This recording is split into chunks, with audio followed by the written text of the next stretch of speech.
Things first, how's the ankle? We saw you pop up an injury report, ankle. Yeah, ankle's cool. It was sore yesterday, so took the day off. CeeDee, what are some things that pops out on tape about this Baltimore Ravens secondary? Man, them boys physical, big and tall.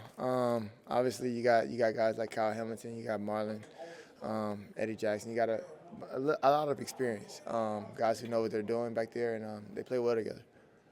It's only 2 games, but does this start remind you a little bit of where the offense was early last season, kind of some of the issues you just needed to smooth out and you got better as the season went along? Last year is last year for sure, but I will say throughout the year, we do have a tendency of getting better.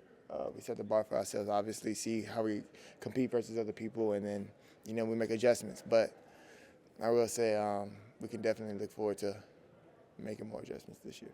What's the urgency level after not only the way you got beat, but the way you played? We lost, regardless of how you put it. The urgency has always been there. It's not so much antsy and everybody scrambling around here. No, that's not the thing. But we get it that we had a pretty bad performance and things that were in our control that we could have, made better decisions here or there. But obviously we know the situation at hand.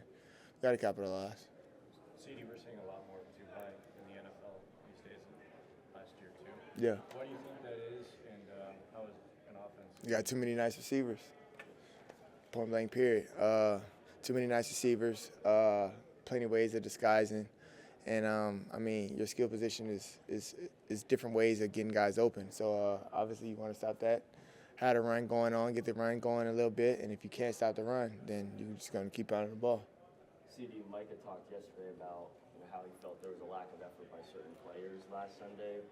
What's the accountability process you see inside the locker? We all grown men and we all professionals. We all know what we were lacking, where, what area, and then what happened with what were the repercussions for us lacking in that situation. So, everybody holds themselves to a higher standard. And then, everybody falls guilty for letting the play go, if you will. But last week it was put on display. Everybody that did got exposed, so they had their way with us, and it's all on how we're going to bounce back.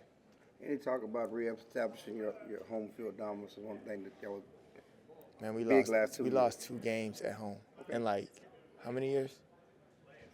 You know how many years? Yeah. How many? Yeah, you got 16-game home winning streak. All right, Lost the last 2. we'll be perfectly fine. We'll be perfectly fine. Okay. How is your connection with Dak? I think there was some miscommunication that was discussed on that one missed throw. Yeah, absolutely. Just kind of going over training camp things, training camp rules, things that we could have X'd out a long time ago. But obviously having those conversations are always great conversations. And that's going to be the first thing that I go to as soon as we get on the sideline. Completion, like what were you thinking, what were you feeling, what do you think I was doing? It's all about getting on the same page as your quarterback, as being a receiver. So for me, it's just making sure that I'm available for him, and whatever I got to do to be open, I'm going to do that. And whatever I got to do to get the reception, get us on the board, I'm going to do that. Along those same lines, you're always going to see a lot of attention. How much do you look forward to trying to figure out ways to get yourself open? Immediately. I want to see how I'm being played. I want to see how I'm being guarded. If you want to guard me one-on-one, that's cool. If you want to guard me cloud, doubles, however you want to do it. I'm open to whatever, and I'm willing to basically go against your DC. When you look back, CeeDee, at the touchdown you had last Sunday, being able to split those 2 guys, do you kind of see some of the benefit from trying to put on the muscle and the things you worked on this summer? Absolutely, man. That's just only the beginning. Everything that I've trained for in the offseason is going to come to life. I have no doubt about it. And, again, it's only been 2 games in the NFL. Everybody got high energy, a lot of this, a lot of that. We'll see as the season progresses. You described the Ravens as physical as a whole, but what about the AFC North in general? How would you describe your personality? Yeah, they're gridiron. They're gridiron. You got the Ravens, Browns, Steelers, and Bengals. Yeah, that's a conference right there. They're pretty good. We'll see all of them, obviously, and I'm looking forward to it. Mike indicated that there was a player meeting this week. Some guys spoke. What was the significance of that? Man, we got to get back to square one. Getting back on the same team, obviously, getting the chemistry back up and getting an understanding of each other. Because we know that wasn't really not really the best. That was not nearly the best performance that we could have ever put out together as a unit. And we know that It's all about taking accountability, see where the holes are, fill them up, and then move on. How accurate are the ratings, would you say, on your shirt? They could have put my speed up a little more, and my routes, and my juke. So not very accurate. You said you got to get the chemistry back up. What's the key to reestablishing that?